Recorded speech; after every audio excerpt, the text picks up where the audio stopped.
함께 나누실 말씀은 마가복음 3장 20절에서 30절까지의 말씀입니다. 집에 들어가시니 무리가 다시 모임으로 식사의 겨를도 없는지라 예수의 친족들이 듣고 그를 붙들러 나오니 이는 그가 미쳤다 하밀러라. 예루살렘에서 내려온 서기관들은 그가 바알세불이 집혔다 하며 또 귀신의 왕을 힘입어 귀신을 쫓아낸다 하니 예수께서 그들을 불러다가 비유로 말씀하시되 사탄이 어찌 사탄을 쫓아낼 수 있느냐. 또 만일 나라가 스스로 분쟁하면 그 나라가 설 수 없고 만일 집이 스스로 분쟁하면 그 집이 설 수 없고 만일 사탄이 자기를 거슬러 일어나 분쟁하면 설 수 없고 망하느니라. 사람이 먼저 강한 자를 결박하지 않고는 그 강한 자의 집에 들어가 세간을 강탈하지 못하리니 결박한 후에야 그 집을 강탈하리라. 내가 진실로 너희에게 이르노니 사람의 모든 죄와 모든 모독하는 일은 사심을 얻되 누구든지 성령을 모독하는 자는 영원히 사심을 얻지 못하고 영원한 죄가 되느니라 하시니 이는 그들이 말하기를 더러운 귀신이 들렸다 함이로라. 아멘. 이 땅을 살아가는 모든 사람들이 예외 없이 참 때때로 외로움을 느끼고 또 고독감을 느끼는 이런 일들을 경험하는데요. 저는 인간이 경험하는 이 외로움의 문제, 이 고독의 문제는 딱 두 가지 종류라고 생각합니다.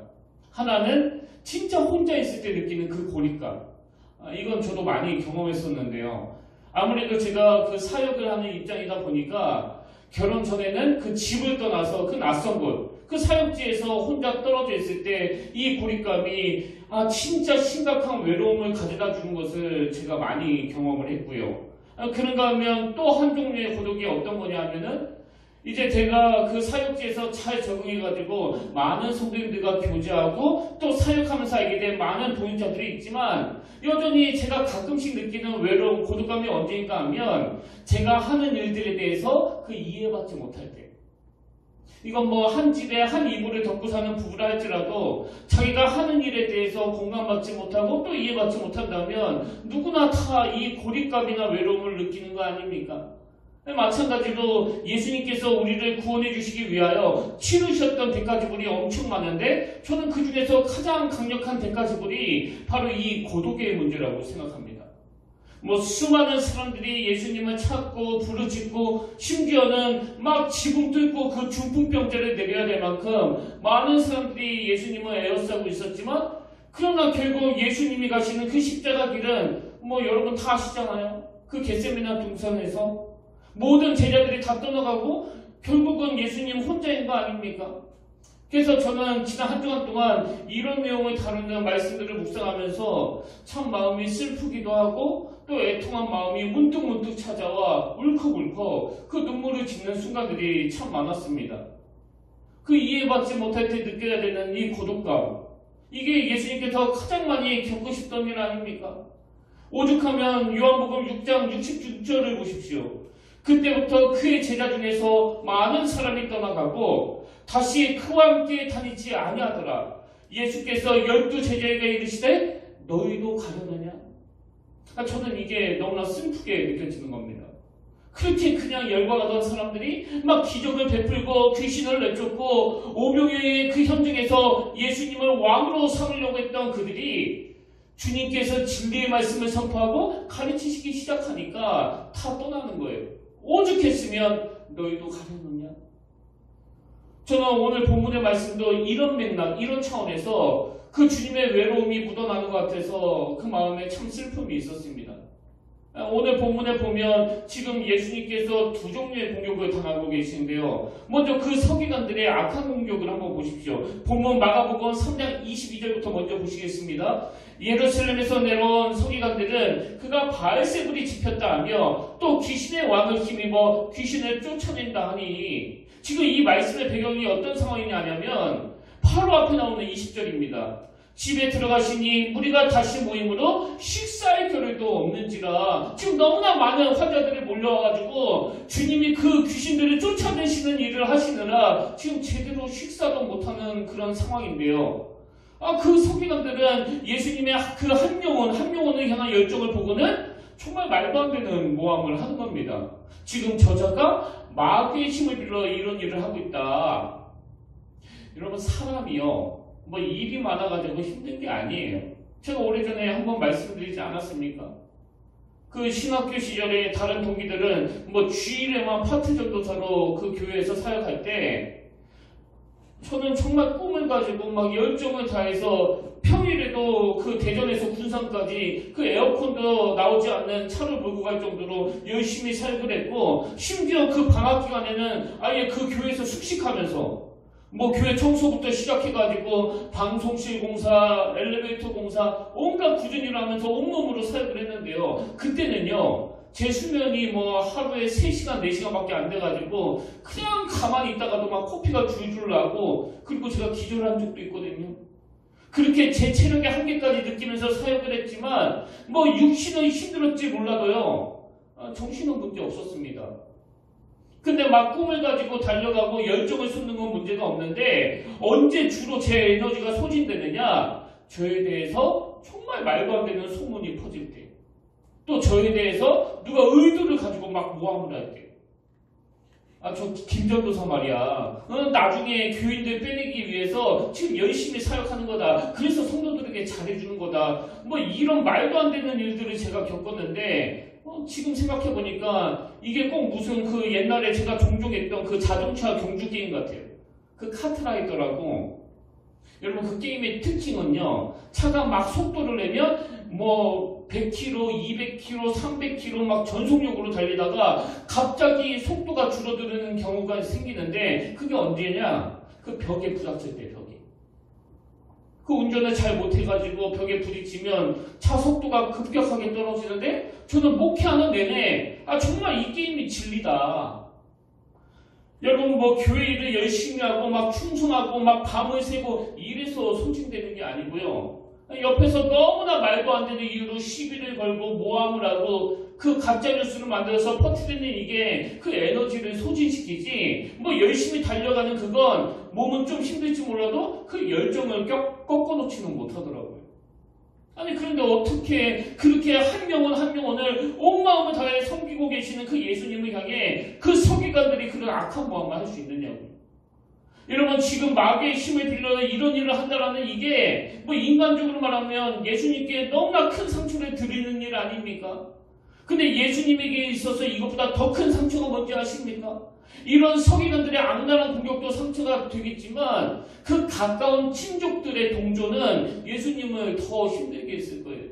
21절, 예수의 친족들이 듣고 그를 붙들러 나오니 이는 그가 미쳤다 하리로라. 지금 이런 서기관들 같은 악한 사람들에 의해 가지고 예수님에 대한 모함의 말들이 막 퍼져나가는데, 아니 가장 가까운 친족들이 그 말을 믿고 예수를 붙들러 나오니, 여러분 여기 나오는 그를 붙들러 나오니 이 문장을 헬라어로 보면 엄청 센 단어예요. 거의 뭐 체포 수준에. 제가 아까도 말씀드렸지만 뭐 저에 대해서 말도 되지 않는 그런 소문들이 퍼져나가는 것도 물론 상처가 되지만, 저에게 더 큰 상처가 되는 건 이런 말도 안 되는 소문을 믿는 사람이 있다는 거예요. 믿는 사람. 그리고 이건 예수님도 마찬가지 아니겠습니까? 지금 그가 한 영혼 한 영혼에 대해서 온 힘을 다해 섬기고 있는 예수님에 대해서 정말 말도 안 되는 소문들이 퍼져나가고, 심지어는 친족들도 그 말을 믿는 이런 상황들이 우리 주님을 참 외롭게 만들었겠다는 생각이 들어서 제가 오늘 설교 제목을 다름을 추구하는 자의 외로움 이렇게 잡았는데요.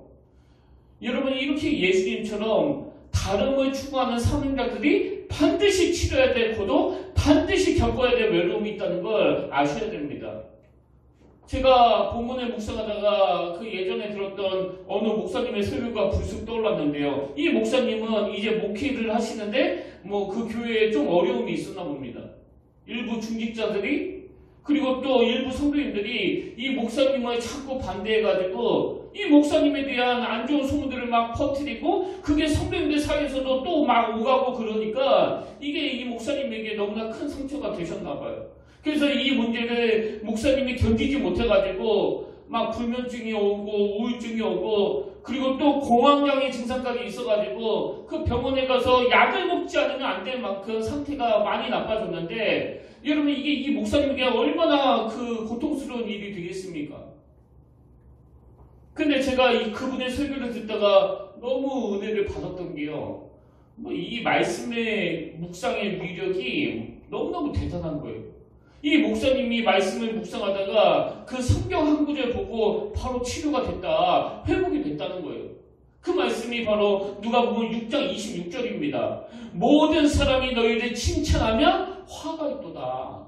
모든 사람이 너희를 칭찬하면 화가 있도다.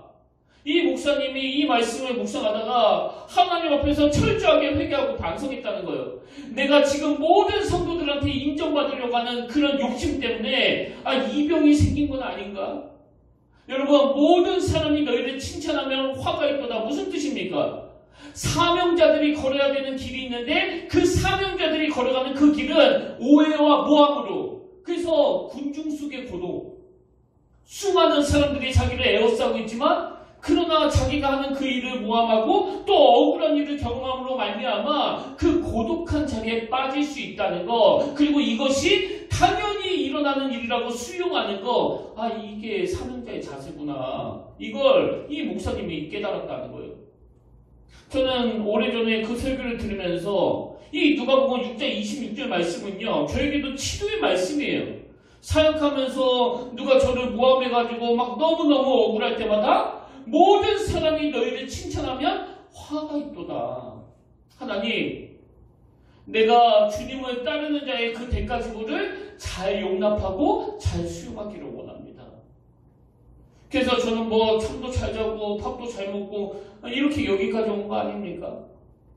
여러분, 본문 말씀을 통해서 우리 예수님께서 우리를 구원해 주시기 위하여 다른 길을 가시는 그 과정에서 겪어야만 했던 그 배척당하시는 그 외로움, 그 고독, 이걸 주님이 감당하셨다는 사실을 우리는 늘 기억하고, 하물며 우리 같은 종은 어떻겠느냐.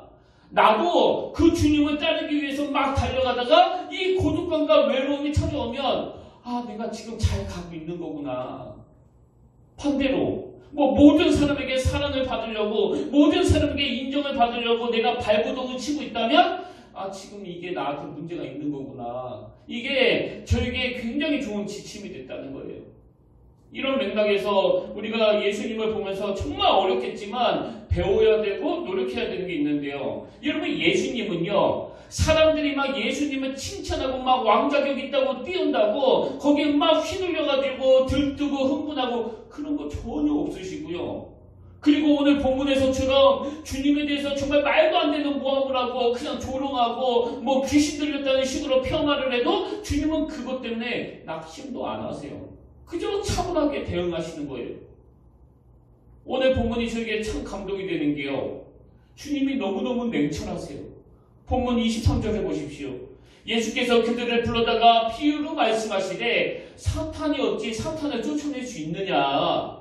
그러면서 이제 23절서부터 아주 논리정연하게, 아주 침착하게 반박하는 그 모습을 보면서 내가 안 되는 게 바로 이런 거다. 내가 저 같아도 조금만 억울한 일이 생기면 막 흥분부터 하거든요.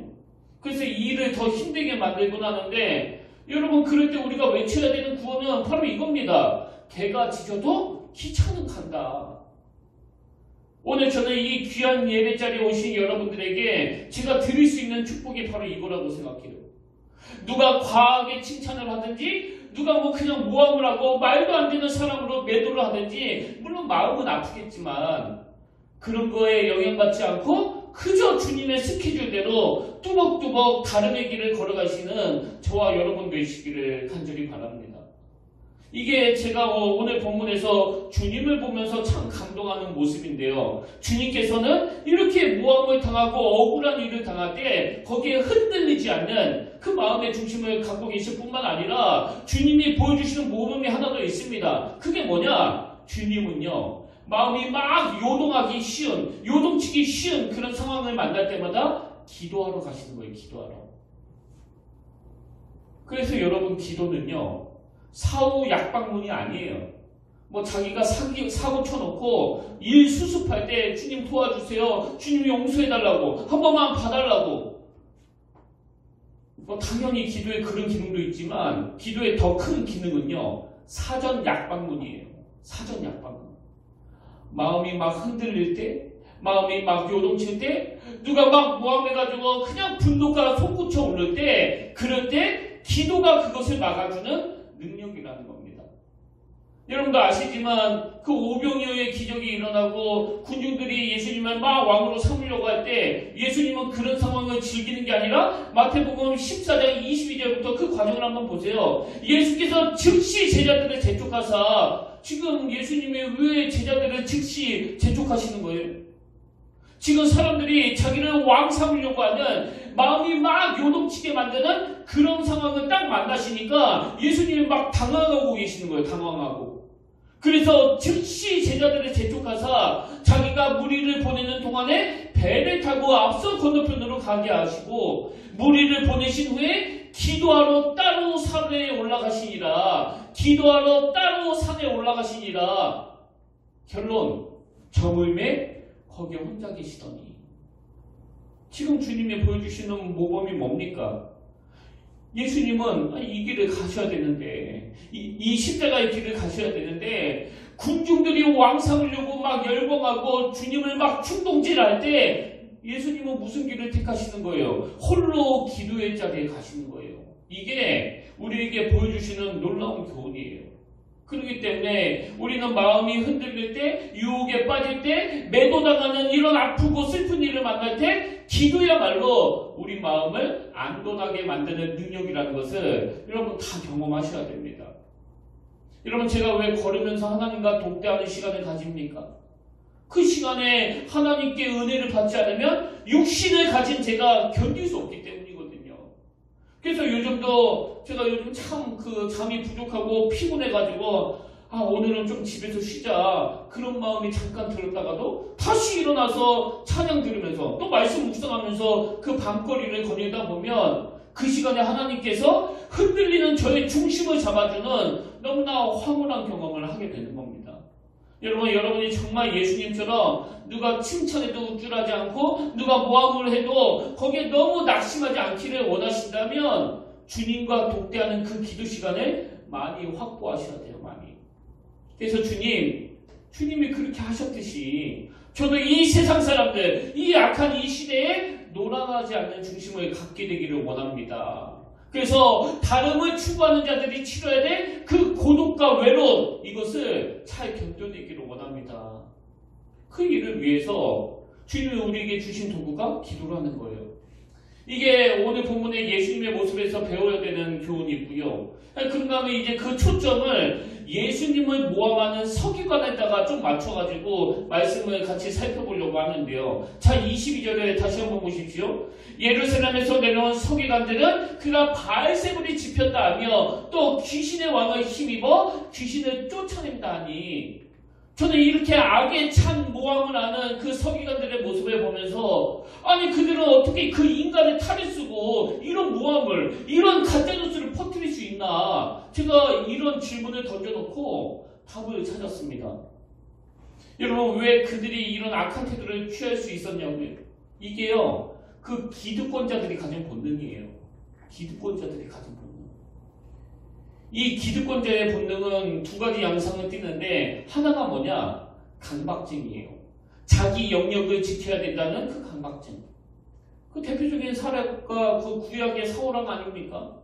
그 어린 다윗이 골리앗을 무찌르는 그 놀라운 일을 했는데 사울왕이 보여준 태도는 뭐예요? 강박증이에요. 이러다가 내 자리가 흔들리는 건 아닌가? 그런가 하면 이런 기득권자들이 가진 본능에는 또 한 가지 양상이 있는데요. 그게 바로 증오심입니다. 증오심. 내 영역을, 내 자리를 빼앗을지도 모른다는 그 사람에 대한 이 과도한 증오심. 이런 모습은 정치판에서 종종 볼 수 있고요. 뭐 정치판뿐만 아닙니다. 모든 인간 세계에 기득권자들이 가지고 있는 본능이 바로 이런 거예요. 여러분 지금 다 보고 계시지만 러시아의 우크라이나 침공, 뭐 이 침공이 일어난 원인들에 대해서 여러 분석들이 있지만요. 저는 다 차치하더라도 결국은 내 것을 지키려고 하는 이 본능 때문 아닙니까? 그리고 누가 내 이익을 가져간다고 하면 뭐 사람이야 다치든지 말든지 죽든지 말든지 전 세계 사람들이 다 반대를 한다고 하더라도 과도한 지고심으로 전쟁을 일으키는 이게 그 기득권자들의 본능에 의해서 시작되는 거 아닙니까? 그리고 이건 뭐 저도 마찬가지예요. 저도 이제 점점 기득권자가 되어가고 있습니다. 교육정도 때하고는 많이 달라졌어요. 그럼 저에게 무슨 본능이 있습니까? 아, 이거 지켜야지, 이거. 내 거 지켜야지. 여러분, 이런 기득권을 이기는 방법은요, 뭐 기도밖에 없습니다. 하나님, 제가 이 비열한 서기관들처럼 이 취한 모습을 가지지 않기 위해서 저에게 이 다름을 추구하는 자의 그 고독이 필요합니다. 그래서 하나님과 독대하는 그 기도 시간이 필요한 거거든요. 이렇게 서기관들은 그 기득권자들이 가진 본능으로 아주 막 비겁하고 아주 저열한 행동을 하게 되는데요. 저는 그 영국의 여주 작가입니다. 조지 엘리어트가 한 말인데요. 이분이 무슨 말을 했는가 하면 사람들은 알게 모르게 이 5가지 감옥에 갇혀 산다는 거예요. 이 5가지 감옥을 제가 불러드릴 테니까 여러분은 몇 가지 감옥에 갇혔는지 한번 점검해 보십시오. 첫 번째 감옥이 자기 사랑의 감옥이에요. 자기 사랑의 감옥. 두 번째가 근심의 감옥이에요. 세 번째가 과거에 빠져있는 회상의 감옥. 나 때는 말이야. 나 옛날에는 말이지. 이게 다 이 감옥이에요. 이 감옥. 네 번째가 남의 것만 좋게 보이는 질투의 감옥. 시샘의 감옥. 그리고 마지막 5번째가 증오심의 감옥이에요. 여러분 저는 이 감옥이요. 자기 사랑의 감옥으로 시작해서 그 마무리가 증오심의 감옥으로 끝난다는 게 저는 너무 와닿았습니다. 여러분 아시지만 오늘 우리 시대는 자기 사랑의 극치의 시대 아닙니까? 지금 이 시대는 자기 목소리를 막 미친 듯이 내는 시대예요. 근데요, 이게 참 어리석은 거예요. 막 자기 사랑의 극치의 시대인데 이게 잘못된 사랑이에요. 잘못된 사랑. 하나님 앞에서 제대로 된 자기 사랑이 아닙니다. 여러분 지금 우리가 계속 나누었지만 이 서기관들의 잘못된 자기 사랑은 뭐 누구도 못 말리는 거 아닙니까? 지금 모든 사람들이 오신 예수 그리스도의 능력을 보고 막 감격하고 감사하고 기뻐하고 있는데 이 서기관들의 말로 다 할 수 없는 자기 사랑의 극치가 뭐예요? 오히려 그 예수님의 능력에 대해서 막 거짓 소문을 만들어 퍼뜨리고 또 사람들을 현혹시키는. 지금 이 서기관들은 잘못된 자기 사랑의 감옥에 갇혀 있는 거예요. 제가 지난주 설교 시간에도 말씀드렸잖아요. 인간이요, 그 경외감을 잃어버리는 그 순간에 불행해지는 거거든요. 그리고 이 자기 사랑의 감옥, 이걸 그냥 방치했더니 맨 마지막에 무슨 감옥이라고요? 증오심의 감옥이에요. 증오심의 감옥. 여러분 오늘 이런 증상이 있으시면 아직 늦지 않았습니다. 돌이키셔야 돼요. 그 서기관들은 바로 이런 기득권자들이 가진 본능에 사로잡혀 있었기 때문에, 그래서 저는 오늘 이 본문을 묵상하다가 이 서기관들을 통해서 하나님이 주시는 2가지 경고를 발견하고 함께 나누기를 원하는데요. 자, 여러분 하나님이 주시는 그 첫 번째 경고가 뭐냐? 편견에서 나오는 제멋대로의 판단을 중지하셔야 된다는 겁니다. 저도 이 하나님의 경고를 일주일 내내 받았는데요. 다시 말씀드려요. 여러분 편견에서 나오는 제멋대로의 판단을 중지하셔야 됩니다. 자, 이게 무슨 말이냐? 최근에 저는 그 마음이 흐르는 대로 이런 제목의 책을 쓴 그 미국의 존스 호키스 대학교의 정신의학과 진하영 교수님이 썼는데요. 제가 이제 이분이 이 책과 관련해서 인터뷰하는 걸 영상으로 보고 그 한 대목이 막 너무나 와닿았습니다. 이분이 뭐라고 말하는가 하니까 이 똑똑한 의사들이 범하기 쉬운 실수가 있다는 거예요. 그럼 똑똑한 의사들이 범하기 쉬운 실수가 뭐냐? 뭐 우리는 다 알지만 사실 뭐 미국 의사나 한국 의사나 의사 그러면 공부에 제일 잘했던 사람들 아닙니까? 그리고 또 이 사람들은 뭘 가르쳐주면 그걸 100% 가깝게 흡수했던 사람들이에요. 그러니까 의사가 된 거 아닙니까? 근데 이런 똑똑한 의사들이 가진 문제가 뭐냐면요, 이제 많은 의사들에게 이런 자부심이 있다는 거예요. 나는 공부 열심히 했고 이 책들을 다 소화해서 이제 전문가다. 나는 모르는 게 없다. 그리고 또 이제 환자들에 대하면은 이거 뭐 99.9% 대부분이 다 책에서 나온 거. 다 내가 배운 거예요. 그래서 환자들이 찾아와서 이 증상을 말하면 이건 이 문제네요. 저 증상을 말하면 저건 저 문제인데요. 이렇게 다 말하는데 근데 아주 가끔씩은 그 책이 안 나오는 자기가 안 배운 그런 증상을 가진 환자가 찾아오게 되면 뭐 우리 같은 사람은 워낙 모르는 게 많으니까요. 이건 내가 모르는 건데 뭐 이렇게 접근을 하지만 똑똑한 의사들은 무슨 착각에 빠지느냐? 내가 모를 리가 없는데. 그래서 나도 모르는 게 있구나 이렇게 받지 않고요. 환자들한테 이렇게 말하기가 쉽다는 겁니다. 내가 들어보니까 당신 별 문제 없는데요. 당신은 정상인데요. 너무 예민한 거 아닙니까? 문제 없습니다. 이래버리기가 쉽다는 거예요. 여러분 이분은 의사분이니까 의사를 가지고 예를 든 거지만 뭐 이런 어리석음이 의사에게만 있습니까? 교사, 저 같은 목사, 자동차 수리하시는 분, 컴퓨터를 만지시는 분 전부 다 이 증상 아닙니까? 예를 들어서 한 며칠 전부터 그 자동차에서 자꾸 이상한 소리가 나가지고 불안해서 정비소에 갔더니 어떨 때는 막 답답해 죽겠는 게 그냥 한 번 쑥 둘러보고 자기가 가지고 있는 그 기계로 몇 가지 콕콕 찍어보고 아무 문제 없습니다. 그러면 뭐 여러분은 속 터지는 거 아닙니까? 내가 지금 문제가 있어서 왔는데 이건 내가 잘 모르겠습니다. 큰 정비소에 좀 가보세요. 더 잘하는 곳에 한번 가보세요. 그래야 정상인 것 같은데 이 똑똑한 정비사들이 가지기 쉬운 실수가 바로 이런 거 아니겠습니까? 오늘 본문의 서기관들이 딱 그런 상황이라는 거예요.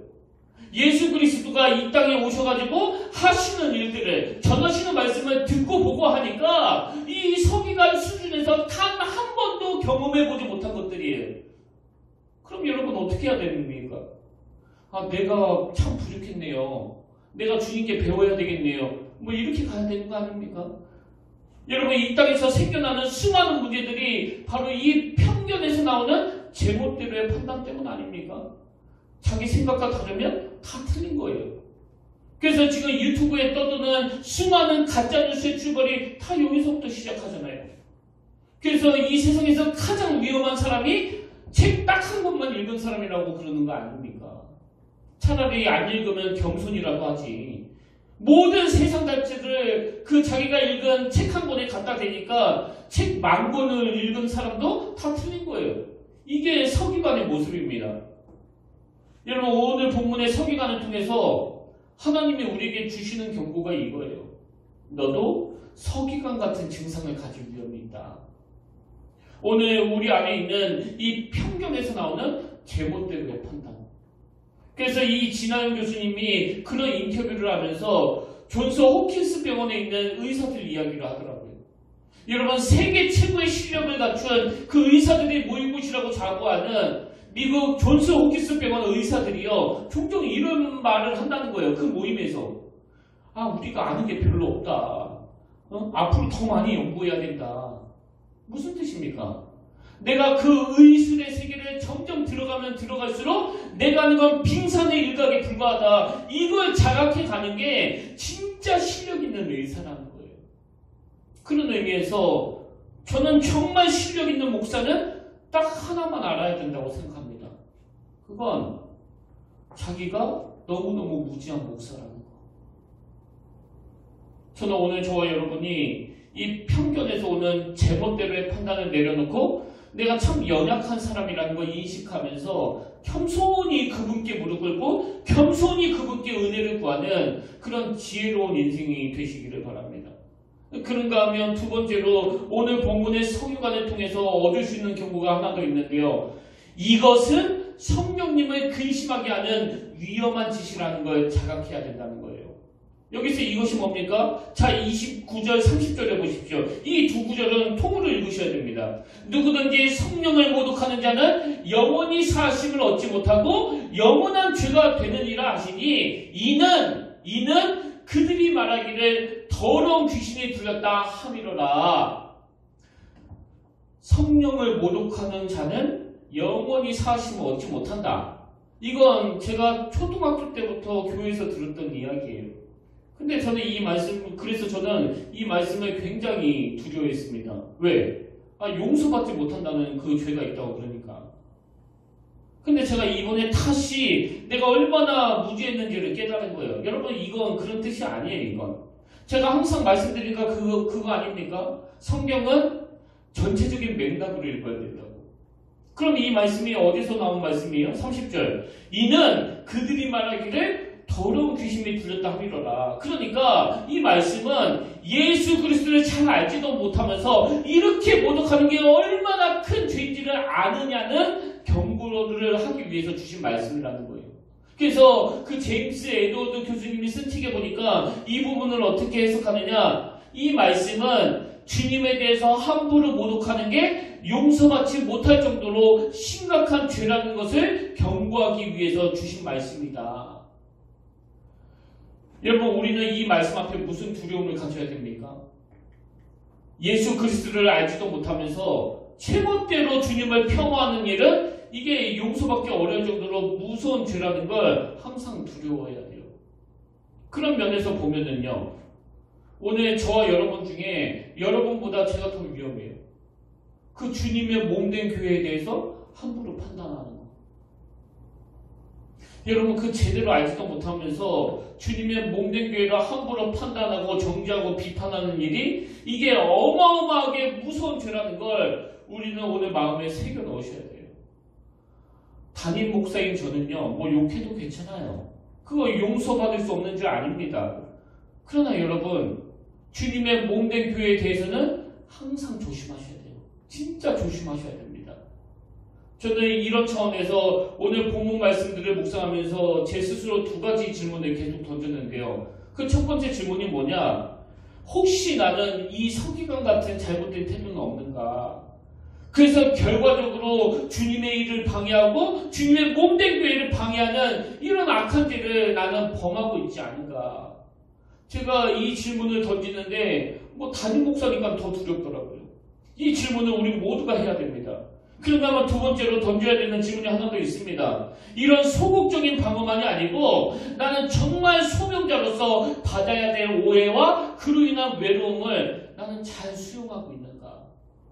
다름을 추구하는 자들이 반드시 치러야 되는 그 고독과 외로움을 나는 피하지 않고 있는가? 이 질문을 계속 던지셔야 됩니다. 여러분, 예수 잘 믿으면요, 그 낮은 단계의 고독과 외로움은 해결이 돼요. 제가 경험했잖아요. 홀로 있는 것을 도저히 못 견뎌했던 죄인데 주님을 인격적으로 만나고 그 낮은 단계의 고독, 그 고독의 문제가 어느 정도는 해결이 됐어요. 그래서 저는 혼자 있는 게 외롭지 않습니다, 인간적으로. 근데 여러분, 그런 주님을 영접하고 나서 낮은 단계에서의 외로움과 고독은 어느 정도 해결이 됐는데요. 이 낮은 단계의 외로움과 고독이 해결된 대신에 하나님이 저에게 더 무거운 차원에서의 고독을 주셨어요. 그래서 전 날마다 고독을 느껴요. 그 고독이 뭘까요?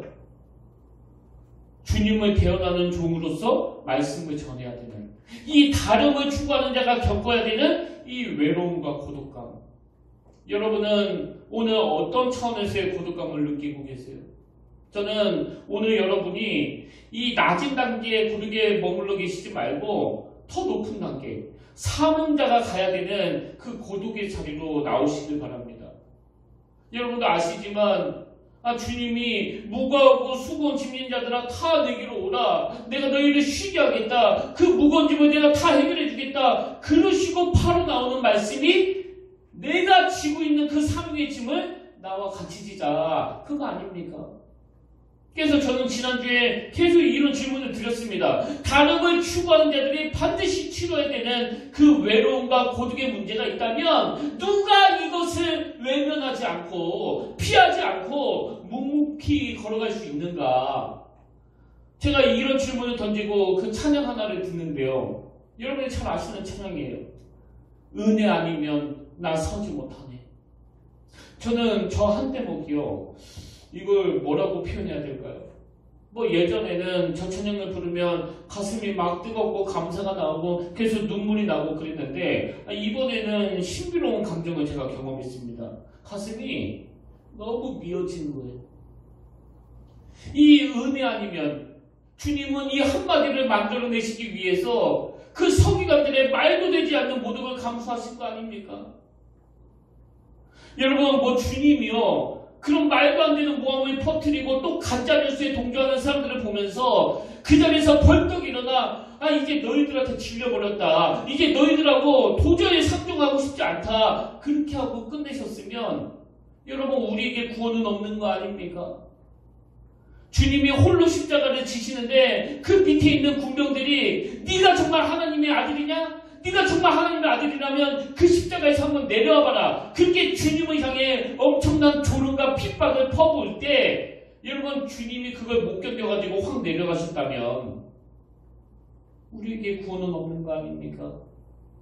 그래서 제가 금요일날 이 은혜 아니면 나 서지 못하네. 이 한 대목에서 마음이 확 무너져 버렸어요. 마음이 너무 미어지는 겁니다. 결론을 맺으면서 지난 한 주 내내 저를 눈물 짓게 만든 그 작품 하나를 제가 보여드리려고 하는데요. 여러분 그 절규라는 그림 다 아시잖아요. 이건 뭉크가 그린 그런 작품 아닙니까? 그래서 이 그림은 현대인의 고독과 우울 그리고 공포심 이걸 잘 묘사한 그림이라고 하는데 여러분 이 뭉크가 그린 작품에는 절규라는 작품도 있고 또 골고다라는 작품도 있거든요. 화면으로 이 작품을 한번 보시겠습니까? 저는 저 작품을 프린트해가지고 그 책상 위에 붙여놓고 한참을 쳐다보는데요. 저 그림을 볼 때마다 눈물이 나는 거예요. 왜 눈물이 났을까요? 지금 주님이 십자가에 매달려 계시는데 그 밑에 있는 사람들의 시선이 제가 보니까 다 달라요. 주님께 집중하지 않습니다. 그리고 표정도 다 달라요. 그래서 제가 찾아보니까 전문 해설가의 설명이 이렇습니다. 사람들 제각각의 태도와 표정에서 십자가에 달리신 예수님에 대한 무관심과 고독을 읽을 수 있다. 사람들 제각각의 태도와 표정에서 십자가에 달리신 예수님에 대한 무관심과 고독을 읽을 수 있다. 그 다음 들어보세요. 종교 생활의 겉모습은 있으나 십자가의 은혜는 경험하지 못한 현대 신앙인들의 고독처럼. 저는 저 그림을 프린터에 넣고 책상에 앉아있을 때마다 보는데 하나님께 너무나 죄송한 마음이 드는 겁니다. 오늘 주님을 너무나 고독하게 만들고 오늘 주님을 너무나 외롭게 만드는 그 모든 원인을 제공하는 나. 뭐 신앙생활은 하고 있다고 떠들고 있지만 저 십자가에 관심을 두지 않는 나. 그리고 여러분. 이게 바로 오늘 주님을 고독한 자리로 몰고 갈 수 있고 그리고 오늘 저와 여러분을 고독하게 만들 수 있다는 거. 저는 오늘 저와 여러분이 예수님이 겪으셨던 그 고독을 좀 삶에서 느끼셨으면 좋겠어요.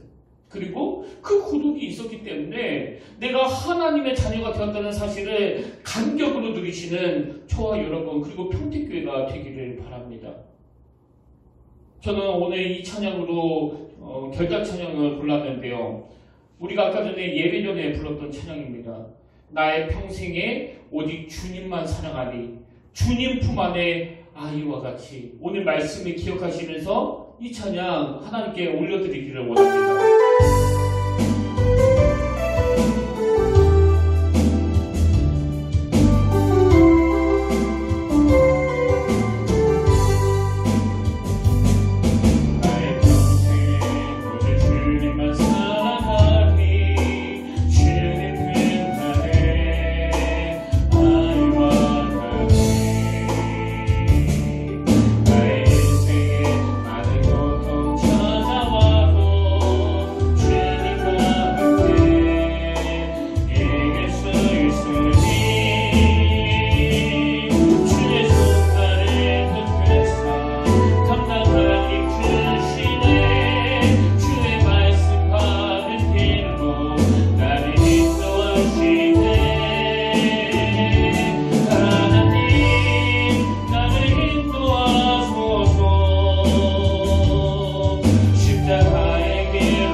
많은 사람이 떠나가고 다시 그와 함께 다니지 아니하더라.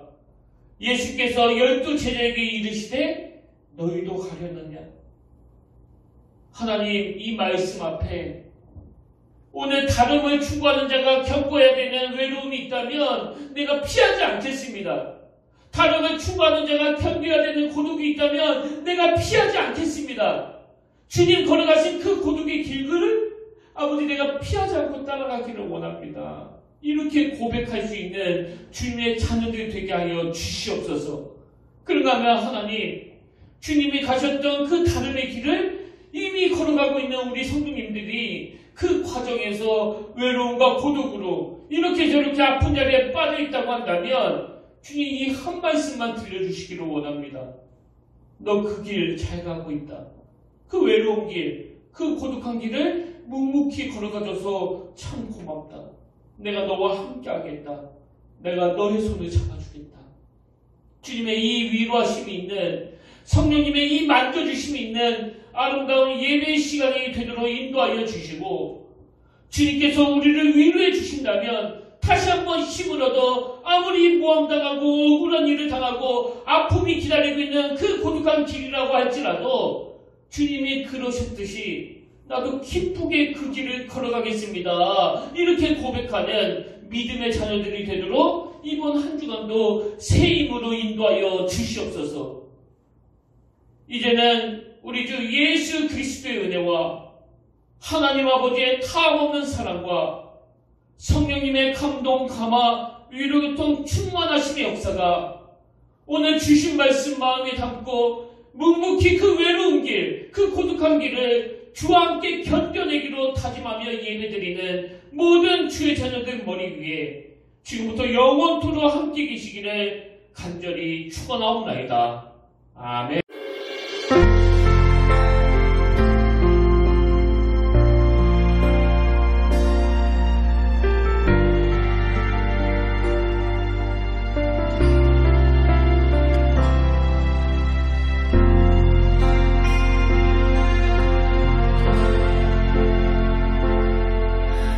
서 있는 이곳에서 높임을 받으소서.